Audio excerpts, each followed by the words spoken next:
ഒന്നല്ല 3-4 ഇലക്ഷൻ കാലത്ത് ആഞ്ഞു കത്തിയതാണ് സ്വപ്ന സുരേഷിന്റെ സ്വർണ്ണക്കടത്ത്, ബിറിയാണി ചെമ്പിൽ കടത്ത്, ഖുറാനിൽ കടത്ത്, ഈന്തപ്പഴത്തിന്റെ കുരു കളഞ്ഞ് അതിൽ വെച്ച് കടത്ത്. ഇ ഡി വന്നു എങ്ങോട്ടോ പോയി. അത് കഴിഞ്ഞ് ലൈഫ് വന്നു, ഇ ഡി വന്ന് എങ്ങോട്ടോ പോയി. പിന്നെ കരുവന്നൂർ വന്ന് എന്തെങ്കിലും ആയോ?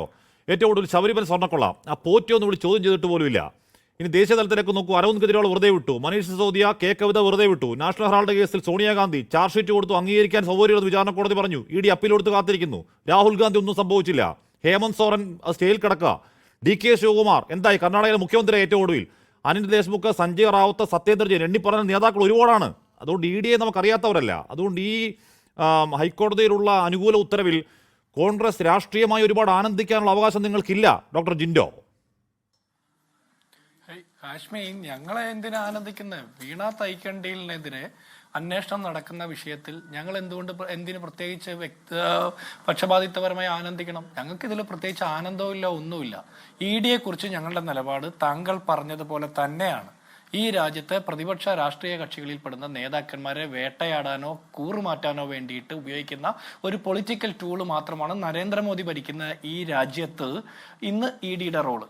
അതിനപ്പുറത്തൊന്നും ഇല്ലെന്നുള്ളത് തന്നെയാണ് ഞങ്ങളുടെ അഭിപ്രായം. അത് തന്നെയാണ് ഞങ്ങൾക്ക് പറയാനുള്ളത്. ഒന്നുകൂടി ഉറപ്പിച്ച്, നരേന്ദ്രമോദി ഇന്ത്യയുടെ പ്രധാനമന്ത്രി തൃശ്ശൂർ തേക്കിൻകാട് മൈതാനത്ത് വന്ന് പ്രസംഗിച്ചത് ഏത് മുഖ്യമന്ത്രിയുടെ ആഫീസ് കേന്ദ്രീകരിച്ചാണ് സ്വർണ്ണക്കടത്ത് നടത്തിയതെന്ന് എനിക്ക് അറിയാമെന്നാ പറഞ്ഞ്. നടപടി എടുത്തില്ലല്ലോ. ഇപ്പൊ താങ്കൾ സൂചിപ്പിച്ച പോലെ കരുവന്നൂരിന്റെ വിഷയമായിക്കോട്ടെ, സ്വർണ്ണക്കടത്തായിക്കോട്ടെ, ലൈഫ് മിഷനിൽ 112 ദിവസം ജയിലിൽ കിടന്ന ശിവശങ്കരന്റെ യജമാനൻ പിണറായി വിജയനോട് ഒരു ചോദ്യം ചോദിച്ചില്ല. മുഖ്യമന്ത്രി പിണറായി വിജയന്റെ മകന് ഇ ഡി നോട്ടീസ് വന്നു, ഒരു നടപടി ഉണ്ടായില്ല. ഇപ്പൊ മകളുടെ വിഷയം വരുന്നു. അപ്പൊ ഇ ഡിയുടെ താല്പര്യം ഇതിൽ കൃത്യമായ രാഷ്ട്രീയ താല്പര്യം തന്നെയാണ് എന്നുള്ള കാര്യത്തിൽ ഞങ്ങൾക്കൊരു തർക്കവുമില്ല. പക്ഷെ ഞങ്ങളുടെ ചോദ്യം, ഇ ഡി ഏതോ ഒരു പാവപ്പെട്ട പെൺകുട്ടി അമ്മയുടെ പെൻഷൻ കാശുകൊണ്ട് ബാംഗ്ലൂർ പോയി ഒരു IT കമ്പനി തുടങ്ങി, അങ്ങനെ വാങ്ങിയ പണത്തിനെ കുറിച്ച് അന്വേഷിക്കാൻ ഇ ഡി വരുന്നതിൽ CPM എന്താണ് പ്രത്യേക താല്പര്യം എന്നുള്ളതാണ് ഞങ്ങളുടെ ചോദ്യം. CPM അതിലൊരു താല്പര്യം ഉണ്ടാകണോ? പണ്ട് കോടിയേരി ബാലകൃഷ്ണന്റെ മകനും സമാനമായ ഒരു കേന്ദ്ര അന്വേഷണ ഏജൻസിയുടെ കേസിൽ പെട്ടപ്പോൾ അന്ന് മുഖ്യമന്ത്രി പോളിറ്റ് ബ്യൂറോ മെമ്പർ ആയിട്ടുള്ള അന്നത്തെ നേതാവ് പിണറായി വിജയൻ, ഇപ്പോഴും അദ്ദേഹം തന്നെ ഇവരുടെ നേതാവ്, അന്ന് പറഞ്ഞ എന്താ? അവരുടെ കയ്യിൽ എന്തെങ്കിലുമൊക്കെ തെളിവുണ്ടാകുമല്ലോ, എന്തെങ്കിലും ഇല്ലാതെ വരില്ലല്ലോ, അതുകൊണ്ട് ആ വ്യക്തിയും കുടുംബവും തന്നെ നോക്കട്ടെ, പാർട്ടിക്ക് ബന്ധമില്ല എന്നാണ് പറഞ്ഞത്. അതെന്തുകൊണ്ടാണ് ഇവിടെ ആപ്ലിക്കബിൾ ആകാത്തത്? അതാണ് ഇവിടുത്തെ ചോദ്യം.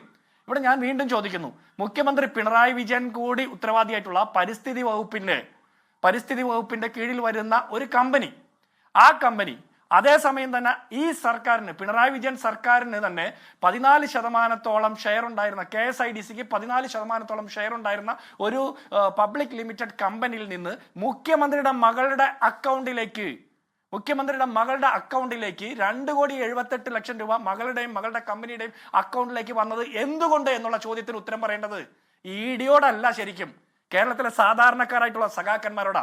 പരിപ്പുവടയും കട്ടൻ ചായയും കഴിച്ച് നാട്ടുകാരുടെ മെക്കെട്ടും കയറി ഈ പാർട്ടിക്ക് വേണ്ടി തല്ലുണ്ടാക്കി മരിച്ച ഒരുപാട് പാവപ്പെട്ട രക്തസാക്ഷികളുണ്ട് ഇപ്പോഴും.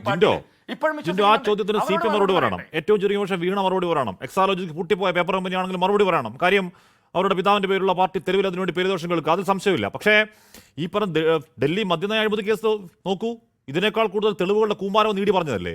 അരവിന്ദ് കെജ്രിവാൾ മഹാ കള്ളക്കാരനും കൊള്ളക്കാരനുമാണ് നീടി കണ്ടെത്തിയതല്ലേ? സത്യേന്ദ്ര ജെയിൻ, ആ മനീഷ് സിസോദിയ, ഒരു മന്ത്രിസഭയിലെ മുഴുവൻ അംഗങ്ങൾ ഈ പറയുന്ന കള്ളപ്പണത്തിന് കൂട്ടുന്നവർ നീടി പറഞ്ഞതല്ലേ? എന്തായി? അന്ന് കെജ്രിവാളിനെ തൂക്കി അകത്തിടണം എന്ന് നിലപാട് സ്വീകരിച്ചവരല്ലേ കോൺഗ്രസ്സുകാർ? എന്തായി? അതുകൊണ്ട് ഈ തെളിവ്, ഈ പേപ്പർ എന്നൊന്നും പറഞ്ഞ് അത് രാഷ്ട്രീയ മറുപടിയല്ല.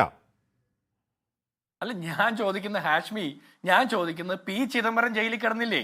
കർണാടകയിലെ മുഖ്യമന്ത്രി DK ശിവകുമാർ ജയിലിൽ കിടന്നില്ലേ? സോണിയാഗാന്ധി ചോദ്യം ചെയ്തില്ല. അത് പറയട്ടെ.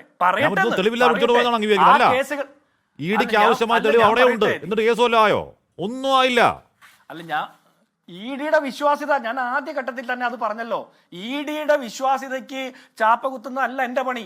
ഇ ഡിയെ യാതൊരു തരത്തിലും വിശ്വാസ്യത ഇല്ലാത്തത് കൊണ്ട് തന്നെയാണ് ഇ ഡി ഇത്രയും കാലം വരാൻ വൈകിയതിൽ ഞങ്ങൾക്ക് ചോദ്യമുള്ളത്. എന്തുകൊണ്ട് വരാൻ വൈകി? ബാക്കി ഈ പറഞ്ഞ ഡൽഹി മദ്യനയ കേസിൽ അവിടുത്തെ ഭരിച്ചുകൊണ്ടിരുന്ന മുഖ്യമന്ത്രിയെ പിടിച്ചകത്തിട്ടില്ലേ? ഹേമന്ത് സോറനെ പിടിച്ചകത്തിട്ടില്ലേ? അങ്ങനെ എത്രയോ കാര്യങ്ങൾ നമുക്ക് പറയാം.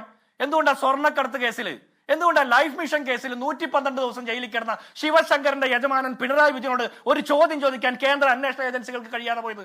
അത് കേന്ദ്ര അന്വേഷണ ഏജൻസികൾക്ക് കൃത്യമായിട്ട് അറിയാം ആരാണ് അവരുടെ ശത്രു, ആരാണ് അവരുടെ മിത്രം. അതുകൊണ്ട് ഇ ഡി എന്ന് പറഞ്ഞ് നാട്ടുകാരെ പറഞ്ഞു പറ്റിക്കാം, അതിനപ്പുറത്ത് വേറെ ഒന്നുമില്ല. ചോദ്യം ഇത്രയേ ഉള്ളൂ, വീണ തൈക്കണ്ടിയിൽ കൊടുത്ത സേവനം എന്താണ്? അത് പറഞ്ഞാൽ ഇ ഡിയും പൊക്കോളും, സകല പേടിയും പൊക്കോളും. മടിയിൽ കനമില്ലാത്തവര് മറുപടിയല്ലേ പറയേണ്ടത്? വീണ തൈക്കണ്ടിയിൽ CMR കമ്പനിക്ക് കൊടുത്ത സേവനം എന്താണ്? ഇതുവരെ ഒരു CPM നേതാവിനും അറിയില്ല. പക്ഷെ സകല CPM നേതാക്കന്മാരും വീണ തൈക്കണ്ടിലിനെ ന്യായീകരിക്കാൻ വേണ്ടി തെരുവിൽ തല്ലുണ്ടാക്കാൻ ഇറങ്ങുക. എന്തിനു വേണ്ടിയിട്ടാണ്? അതിനൊരു മറുപടി നമുക്ക് കിട്ടണ്ടേ?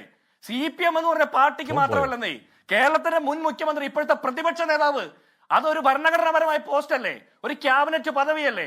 ആ പദവിയിൽ ഇരിക്കുന്ന മനുഷ്യന് ഇതുപോലെ തെരുവിൽ വേട്ടയാടപ്പെട്ടിട്ട് മറുപടി പറയാൻ കഴിയാതെ വീണ എന്തുകൊണ്ടാണ് വിഷമിക്കുന്നത്? വീണ മറുപടി പറഞ്ഞാൽ ഒന്നുകിൽ വീണ നോ തർക്കം, നോ ഡൗട്ട് ആ കാര്യം തർക്കമില്ല. വീണ മറുപടി പറയണമെന്ന തർക്കം, ഞാൻ അങ്ങനെ എത്താമേ.